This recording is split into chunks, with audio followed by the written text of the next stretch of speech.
job is to take a can of whipped cream, spray the nuclear warhead like so, put a cherry on the top of the nuclear warhead, and place it on this shelf like so. Do you understand so far? Yes, Mr. Witherbottom.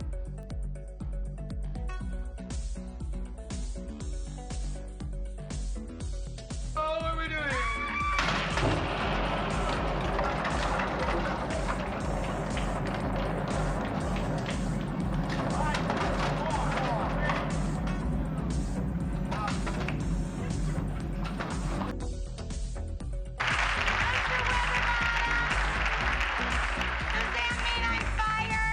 No, Mrs. Ricardo, anybody can make a mistake.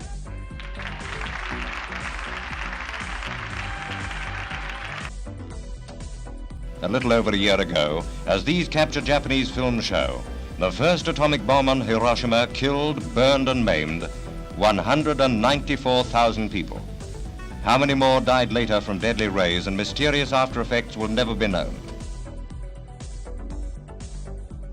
Fabric like this was used in a woman's dress. When the bomb fell, heat branded the pattern into her flesh. All films made by Japanese official cameramen have now been confiscated. Military and medical experts will study them for the effects of the bomb.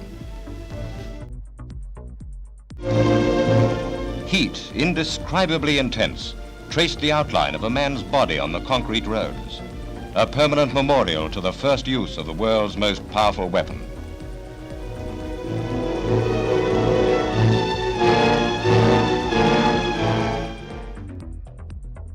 These pictures provide the true background to the deliberations of the Allied peacemakers in Paris. Their impact on our minds is itself a shock and a warning. This man is alive, but he was later to die with many thousands of others from the effects of gamma rays.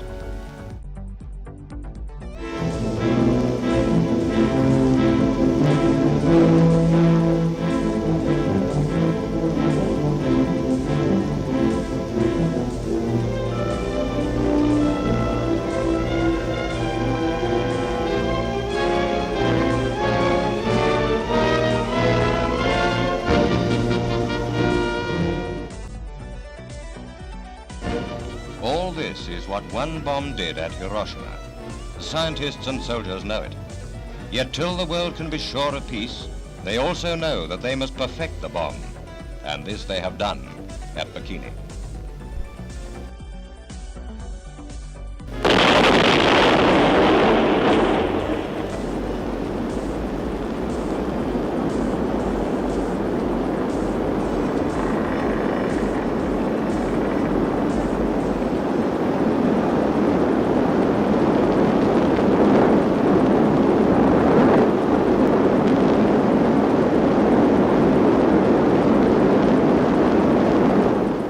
Hurled a mile and a half into the air, the huge tree of water sent a wave of boiling steam rolling outwards, engulfing the anchored ships of the test fleet.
and gentlemen, whose life was changed as the hands of the clock reached the hour of 8:15 one summer morning.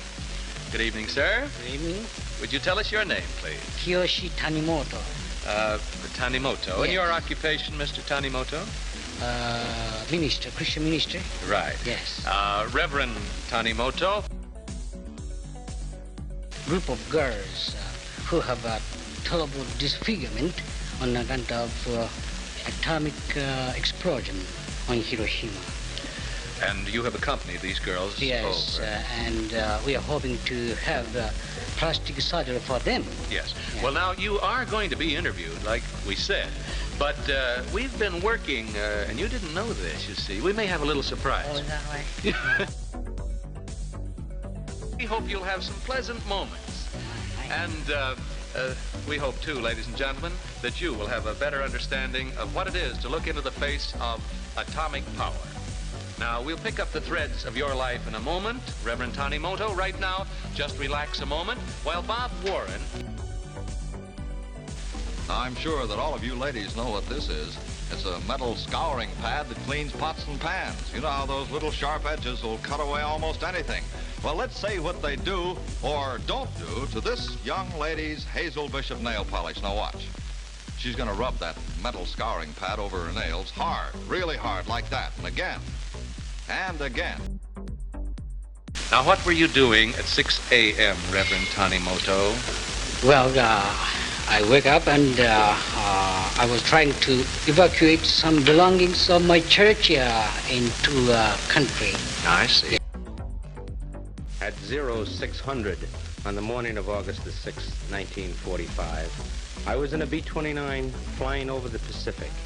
Destination, Hiroshima. A voice and a man whose life is destined to be woven up in the threads of your own, Reverend Tanimoto.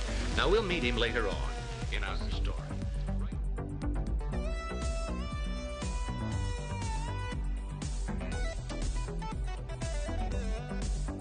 But this is Hiroshima, Japan.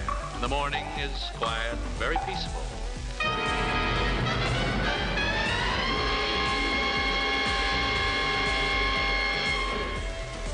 Time has come, that split second of eternity which comes in one way or another to every man in his lifetime. Whole city on fire. And many people running away from the city in silence. Their skin peeling off, the hanging from face, from arm. But strange to say, in silence, it looked like a procession of ghosts. Now, you've never met him, have never seen him, but he's here tonight to clasp your hand in friendship. Captain Robert Lewis, United States Air Force, who along with Paul Tibbets piloted the plane from which the first atomic power was dropped over Hiroshima.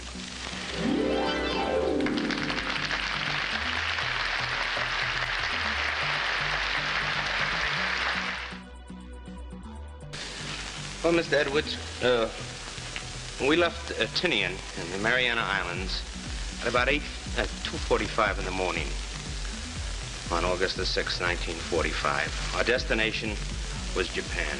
We had 3 targets. One was Hiroshima, one was Nagasaki, one was Kokura.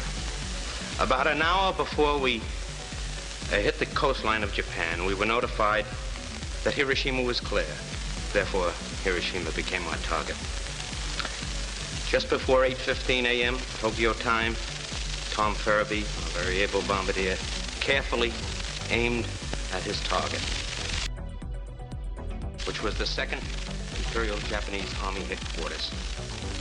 8:15 promptly, the bomb was dropped.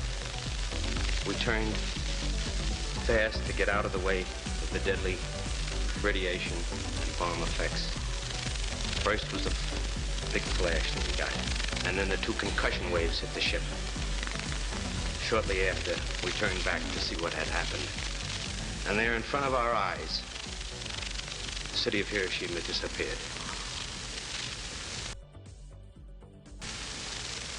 Now, you entered something in your log at that time.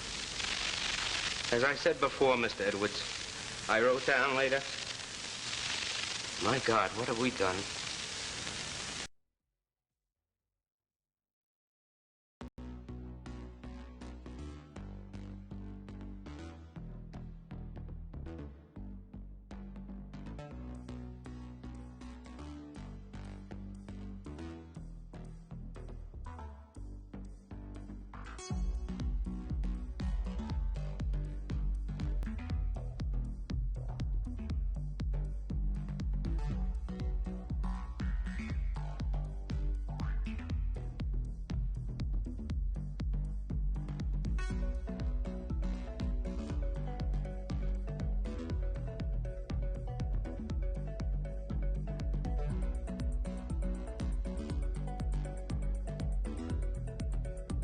You run for whatever medical help you can get. More often than not, unable to find it, you bring back rice cakes and biscuits instead. It's a week before news begins to leak out from official Japanese headquarters that the city had been destroyed by the energy released by the splitting of an atom. Then, Nagasaki feels the terror of the second bomb.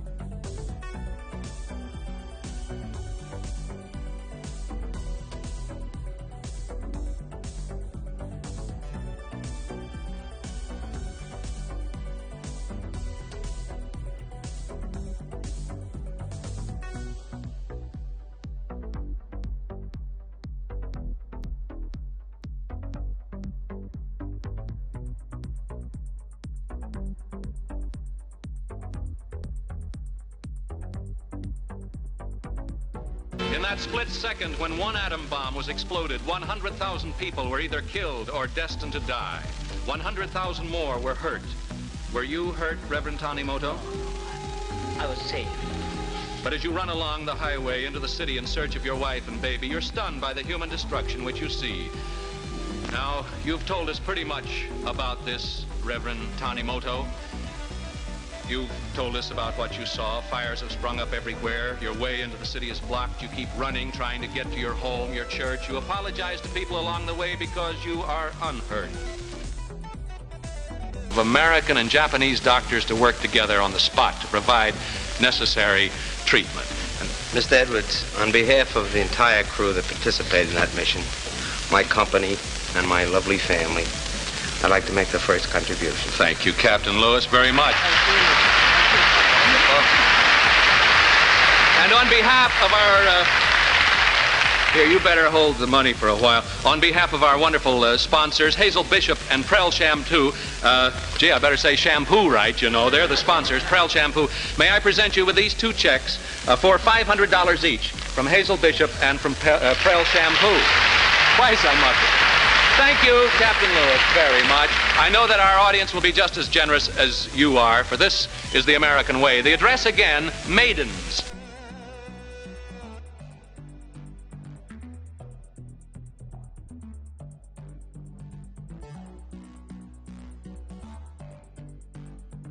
If lasting peace cannot be created except by fear of the atom bomb, then let us be afraid. 5 bombs, 5 warnings.